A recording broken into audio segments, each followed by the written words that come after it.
This is my July film diary, where I'll be talking about all the films I watched for the first time during July. First and foremost, shout out to Letterboxd. I love this app so much. It really helps me keep track of the many films I'm watching, but it's also really fun to see what my friends are watching, reviewing, and what their taste is really like. First up, we've got Children of Men, directed by Alfonso Cuarón. It was released in 2006, and it's a really dark action thriller set in 2027 about an infertile society and a man's mission to protect this miraculously fertile woman. I'm a tough rater, but I gave Children of Men 3.5 out of 5 stars and would recommend checking it out on Amazon Prime. Next up, we've got a Serbian film directed by Srdjan Spasojevic. It's an exploitation horror film released in 2010 about a retired porn star who's struggling financially, and in order to provide for his family, he agrees to star in an experimental art film that ends up being a snuffed themed film. A Serbian film is regarded as one of the most disturbing films ever made. It's banned in 7 countries, and if you're asking why I watched this, I don't know.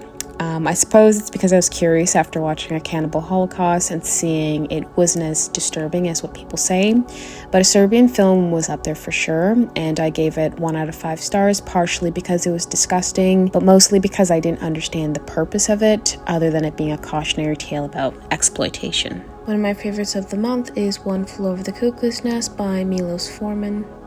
It's a dramedy released in 1975 about a rebellious convicted criminal who arranges to serve his sentence out in a mental hospital rather than prison because he assumes he'll have more freedom, but instead he ends up in constant conflict with one of the most villainous characters ever created, Nurse Ratched. The cast and the performances are exceptional, and it's an amazing depiction of freedom versus conformity.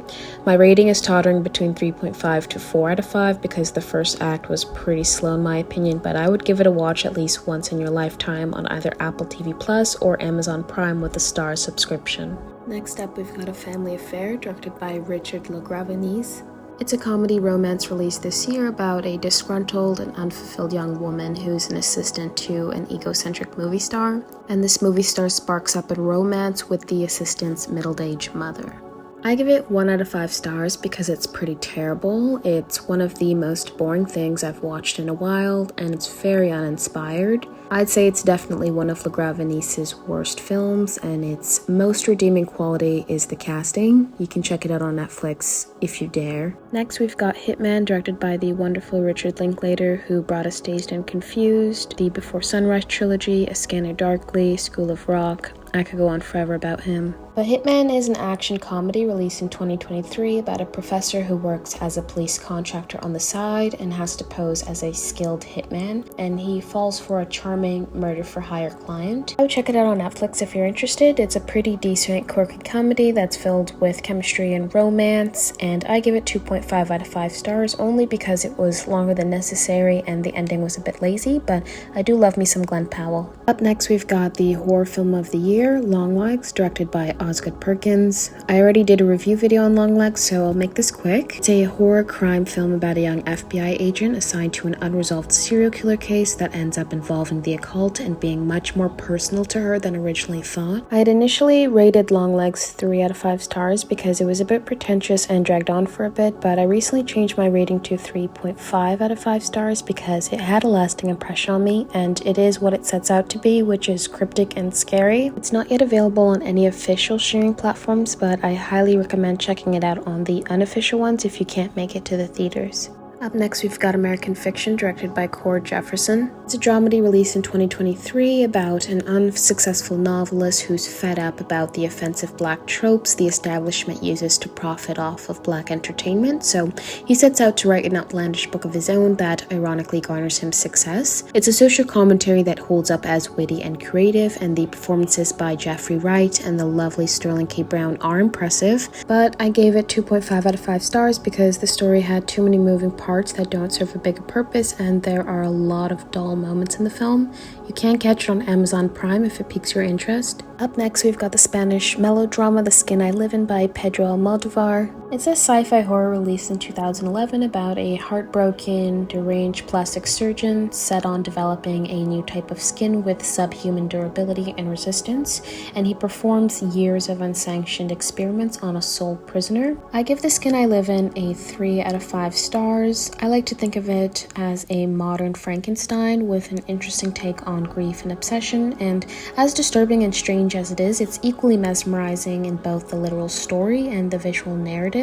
I'd recommend checking it out on Amazon Prime or Google Play, although it's non-subscription based, so again, there's always the unofficial streaming platforms. Up next, we've got The Hunt by Danish filmmaker Thomas Vinterberg.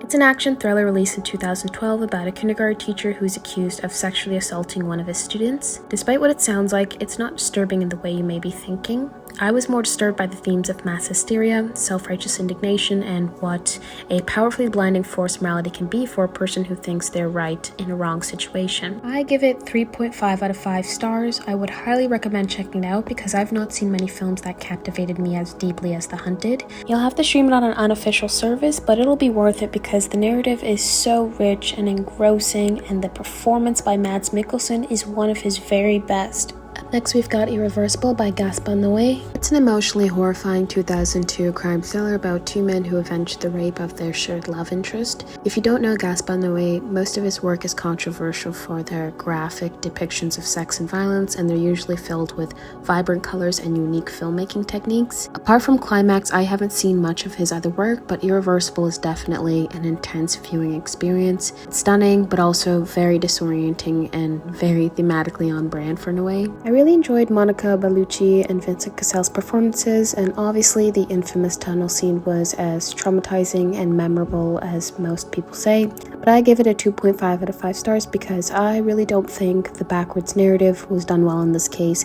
I went into watching this with very high hopes and found it to be just provocative and perverse rather than thought-provoking. I wouldn't recommend watching it unless you have a particularly morbid curiosity. Next up, we got Awake, directed by Joby Harold. It's a 2007 crime thriller about a man who undergoes a heart transplant and experiences intraoperative awareness, which is when the anesthesia leaves you paralyzed but still able to feel every process of the surgery. And while he's under the knife, he can hear everything going on, and to put it cliche, he realizes that things are not what they seem. I generously gave Awake 2.5 out of 5 stars because, for one, I love Hayden Christensen and I enjoyed his performance, but the premise was actually pretty interesting and I was thrown off by at least 2 plot twists. I'm aware that most people hate this film, but I would still recommend checking it out on Amazon Prime because it's one of those strangely mediocre films that grow on you. It might be confusing and downright silly at times, but if you're a plot twist lover, this one might be for you. Up next, we've got Maxxxine, directed by Ty West. It's a horror mystery released this year and the final film in West's X trilogy. Maxxxine takes place sometime after the farmhouse events in X, and we see Maxxxine transition from being a porn star to a Hollywood actress.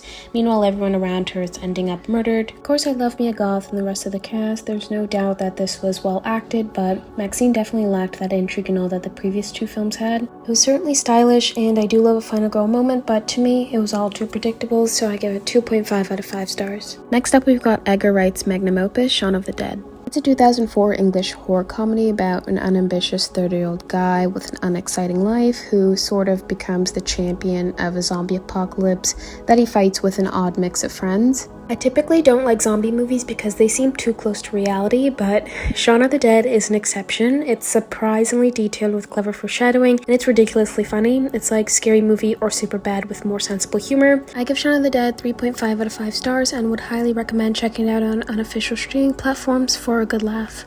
Up next, we've got Princess Mononoke by Hayao Miyazaki. It's a 1999 Studio Ghibli fantasy adventure about a prince from a dying tribe who gets cursed by a demon after defending his village, and in search for a cure he goes on a mission to find the forest spirit where he meets Princess Mononoke and tries to restore harmony between humans and the natural world. For an anime enthusiast, I regrettably don't watch a lot of Studio Ghibli films, and I'm sure the rest are pretty good, but Princess Mononoke is like pure art. I give it 4 out of 5 stars, mostly because the ending frustrated me, but besides that, I can't really think of anything worth criticizing. If you have the time, I would highly recommend giving it a watch on Netflix.